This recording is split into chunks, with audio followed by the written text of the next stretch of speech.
मैनपुरी पहुंचे उप मुख्यमंत्री ने कार्यकर्ताओं को संबोधित करने से पहले मुलायम सिंह यादव को दी श्रद्धांजलि।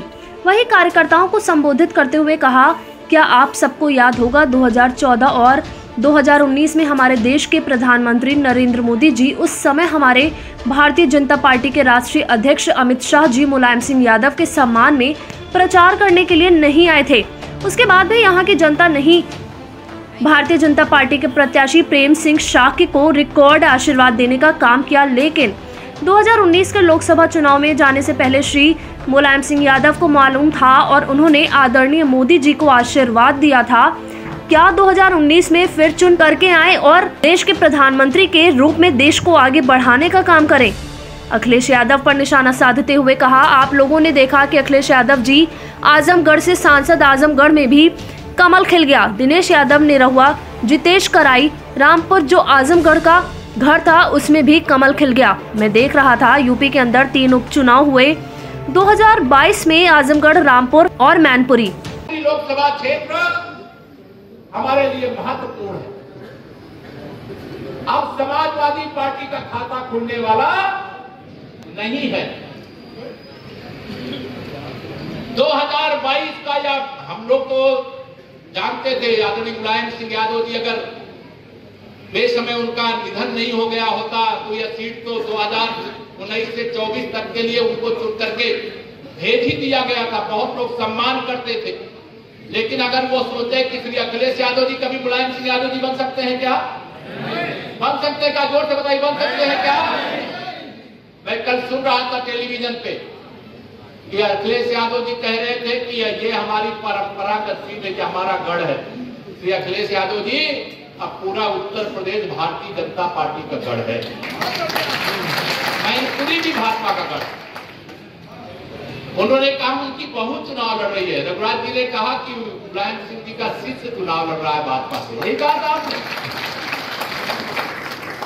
आप उनको। आप नहीं तो सुनता, समाजवादी पार्टी के बहुत सारे कार्यकर्ता कहते हैं हमको श्री अखिलेश यादव जी से मिलने के लिए जाते हैं। जब मुख्यमंत्री थे तब नहीं मिलते थे, लगता था, लेकिन अब न मुख्यमंत्री है न मुख्यमंत्री होने वाले हैं, तब भी मिलना मुश्किल रहता। ऐसा सांसद चाहिए जिससे आप मिल ना पाए, ऐसा सांसद चाहिए जो आपके सुख दुख का साथी ना बने। मैं आप सबको आज यहाँ पर यही निवेदन और आह्वान करना चाहता हूँ, मेरे सभी यहाँ उपस्थित कार्यकर्ता साथियों, आप सब आज इस नामांकन के कार्यक्रम के समर्थन में यहाँ पर आए हैं। अभी हम लोग कई बार आएंगे, अलग अलग विधानसभा क्षेत्रों में आएंगे।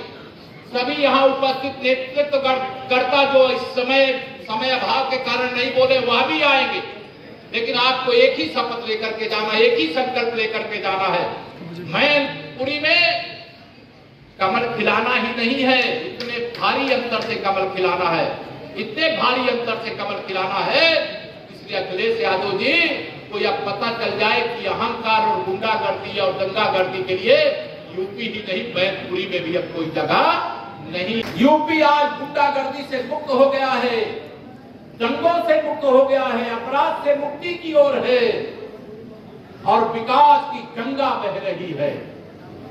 समाजवादी पार्टी को आपने समाप्तवादी पार्टी बनाने का जिम्मा तो 2014 में ही पूरा कर दिया था, लेकिन 2017 के विधानसभा चुनाव में 47 विधानसभा सीटों में सिमट करके रह गए और 2022 के विधानसभा सीटों चुनाव में बड़े बड़े दावे करने के बाद भी अकेले मैनपुरी लोकसभा में हम देखें तो हमारे 2 माननीय विधायक यहाँ से जीत करके गए हैं और वहाँ एक कैबिनेट मंत्री हैं, एक विधानसभा में मुख्य सचेतक हैं। अब इस क्षेत्र से लोकसभा में प्रतिनिधित्व होना चाहिए कि नहीं होना चाहिए, बताइए। समाजवादी पार्टी को वोट देने का मतलब क्या यहाँ विकास की शुरुआत होगी क्या? अगर विकास की गंगा बहाना है तो श्री रघुराज शाक्य जी को भारी मतों से आपको विजयी बनाने का काम करना है, क्योंकि समाजवादी पार्टी को वोट देने का मतलब अपना वोट बर्बाद करना है। और मैं यहाँ इस मंच के माध्यम से यहाँ के एक एक मतदाता से, यहाँ के गरीबों से, यहाँ के किसानों से, यहाँ की माताओं बहनों से, यहाँ के नौजवानों से सर्व समाज से मैं हाथ जोड़ करके अपील करना चाहता हूं, आप कमल का फूल खिलाइए, खुशहाली लाने का काम तो हम कर रहे हैं, उसको और तेजी से आगे बढ़ाने की जिम्मेदारी है। जी को इस उपचुनाव में लोकसभा में भारी वोटों से विजयी बनवाने की अपील करने की मैं अपनी बात शुरू करूं, उससे पहले उत्तर प्रदेश के मुख्यमंत्री रहे, देश के रक्षा मंत्री रहे, श्रद्धेय मुलायम सिंह यादव जी को अपनी श्रद्धांजलि अर्पित करता हूं। मैं आज यहां से आने के बाद सबसे पहले पूज्य महाराज स्वामी एक रसानंद जी के परम सिद्ध पूज्य महामंडलेश्वर स्वामी शारदानंद की सरस्वती जी का जो आकस्मिक गोलोकवासी हो गए हैं, आश्रम में भी जाना था, जा नहीं पाया, उनके उत्तराधिकारी विश्व हिंदू परिषद का जो केंद्रीय मार्गदर्शक मंडल, उसके सदस्य महामंडलेश्वर हरिहरानंद सरस्वती जी महाराज, मैं अभी जब अगली बार आऊंगा तो वहां पर भी जाना होगा। भारतीय जनता पार्टी के प्रत्याशी भाई रघुराज साक्य जी के समर्थन में आप सबका आशीर्वाद मांगने के लिए और आप सबके माध्यम से मैनपुरी लोकसभा की एक जनता का आशीर्वाद मांगने के लिए यहाँ पर आया हूँ। और इस मौके पर भारतीय जनता पार्टी जो विश्व की सबसे बड़ी पार्टी है, हमारे पार्टी के प्रदेश अध्यक्ष आदरणीय भूपेंद्र चौधरी जी, मंत्री परिषद में हमारे साथी आदरणीय योगेंद्र उपाध्याय जी, आदरणीय जयवीर सिंह जी, भारत सरकार के मंत्री आदरणीय BL वर्मा जी, कि आप सबको स्मरण होगा 2014 और 2019 में हमारे देश के माननीय प्रधानमंत्री श्री नरेंद्र मोदी जी, उस समय हमारे भारतीय जनता पार्टी के राष्ट्रीय अध्यक्ष माननीय अमित शाह जी, आदरणीय मुलायम सिंह जी के सम्मान में इस लोकसभा क्षेत्र में प्रचार करने नहीं आए थे, याद है आप लोगों को? उसके बाद भी यहाँ की जनता ने भारतीय जनता पार्टी के प्रत्याशी श्री प्रेम सिंह साक्य जी को रिकॉर्ड अपने आशीर्वाद देने का काम किया। लेकिन 2019 के लोकसभा चुनाव के लिए मैदान में जाने से पहले श्री मुलायम सिंह यादव जी को मालूम था और उन्होंने आदरणीय मोदी जी को आशीर्वाद दिया था कि आप 2019 में फिर चुन करके आवे और आप देश के प्रधानमंत्री के रूप में देश को जो आगे बढ़ाने का काम कर रहे हैं उसको आगे बढ़ाने का काम करें।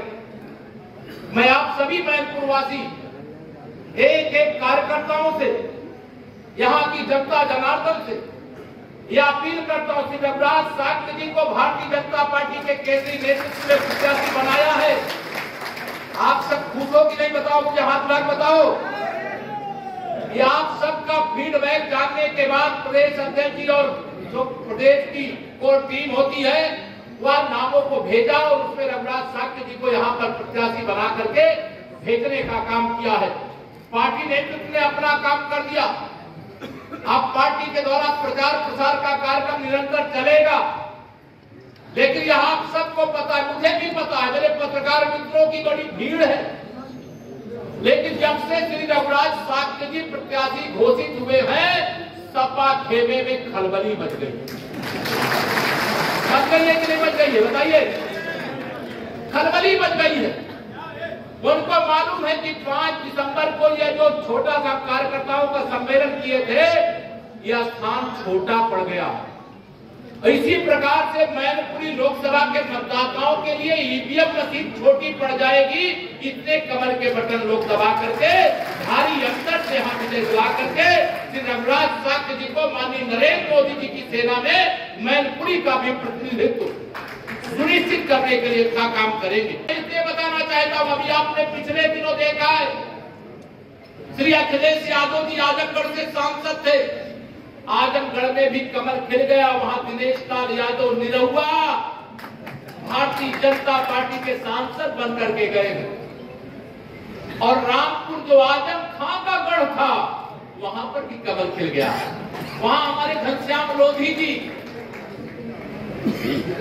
भारी अंतर से विजयी होकर के माननीय मोदी जी की सेना का हिस्सा बन गए। 64 सांसद 2019 में हमारे जीते थे। 51% हमें प्रदेश में वोट मिला था और 2022 आते आते हमारे 64 से 66 हो गए हैं सांसद यूपी से। और 5 दिसंबर को आपको मतदान करना है। 8 दिसंबर को वोटों की गिनती होनी है और 8 दिसंबर को शाम होने से पहले पहले मोदी जी के साथ उत्तर प्रदेश भारतीय जनता पार्टी के 67 सांसद हो जाएंगे। खलबली कितनी मची हुई है। अभी मैं देख रहा था यहाँ यूपी के अंदर 3 उपचुनाव हो गए हैं 2022 के विधानसभा के बाद। आजमगढ़, रामपुर और अभी गोला विधानसभा का खीमपुर खीरी 3 चुनाव हुए। तीनों उपचुनाव में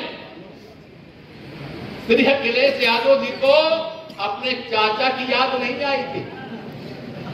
अभी मैं देख रहा था कल समाजवादी पार्टी की स्टार प्रचारकों की सूची और उस सूची में देख रहा था श्री शिवपाल यादव जी को भी उन्होंने स्टार प्रचारक घोषित किया। और आप जब आजमगढ़ और रामपुर का लोकसभा विधानसभा का जब गोला का उपचुनाव हो रहा था श्री अखिलेश यादव जी एसी से बाहर नहीं निकले थे क्या? अब वो मैनपुरी में आना चाहे हैं कि नहीं आए अभी? वहां तो बाकी जगह तो नामांकन कराने भी नहीं गए। और मैं आप सब लोगों की अपील करके जा रहा हूं, आह्वान करके जा रहा हूं। मैं मैनपुरी के लोगों का दर्द जानता हूं, यहाँ की गुंडागर्दी जानता हूं, यहाँ की जमीनों, मकानों, दुकानों पर हुए कब्जे को जानता हूं। मैं आपको विश्वास दिलाता हूं, भरोसा दिलाता हूं, जो अवैध कब्जे किए गए हैं वो तो खाली होंगे ही होंगे। भविष्य में 1 इंच जमीन कोई किसी की कब्जा करने का दुस्साहस नहीं करेगा। करोगे तो मैं आप सबको एक ही नारा देकर के जा रहा हूं, बाकी सब कुछ जाइएगा भूल। याद रखिएगा नरेंद्र मोदी और कमल का वोट। उत्तर प्रदेश में आदरणीय योगी आदित्यनाथ जी के नेतृत्व में 2017 में हमारी पहली बार सरकार बनी, 2022 में हमारी दूसरी बार सरकार बनी, केंद्र में 2014 में हमारी पहली बार सरकार बनी और 2019 में दूसरी बार सरकार बनी। तीसरी बार भी उत्तर प्रदेश केंद्र में माननीय मोदी जी के नेतृत्व में सरकार बनेगी। आपको विश्वास है कि नहीं विश्वास है बताइए? 2024 में भी मोदी जी के नेतृत्व में सरकार बनेगी। लेकिन अगर डबल इंजन सरकार के माध्यम से जो विकास की योजनाएं हैं वो मैनपुरी नहीं आएगी तो मैनपुरी का विकास अधूरा रहेगा। मैं आपको आश्वस्त करता हूं, श्री रघुराज साक्य जी आपकी जो समस्याएं लेकर के आएंगे उनका समाधान लेकर के हम आपके पास आएंगे। लेकिन आप सबको यही जिम्मेदारी लेकर के जा रहे हैं। यहाँ मंच पे तमाम जिम्मेदार लोग बैठे हैं और मुझे ये कहने में मुझे पत्रकार की यदुवंशियों का क्या होगा? मैंने कहा ये अंदर की बात है। इस बार यदुवंशी भी लोकसभा के उपचुनाव में हमारे साथ है कि नहीं बताइए? उसमें से भारी हिस्सा इस बार कमल के फूल की बटन दबाएगा, बाकी तो सब हमारा है, बाकी सब हमारा। और मैं यह विश्वास के साथ कह सकता हूं कम से कम 2 से 3 लाख वोटों के अंतर से श्री रघुराज साक्य जी मैनपुरी लोकसभा चुनाव जीत करके भारत की संसद में आपके आशीर्वाद से पहुंचेंगे। आप सबसे लंबी बातें न करके अध्यक्ष जी को भी बोलना है और आगे के कार्यक्रम भी हैं। आगे जब आएंगे तो विस्तार से आप सबके बीच में जो कार्यक्रम बनेंगे उन कार्यक्रमों में रहेंगे, बातचीत करेंगे।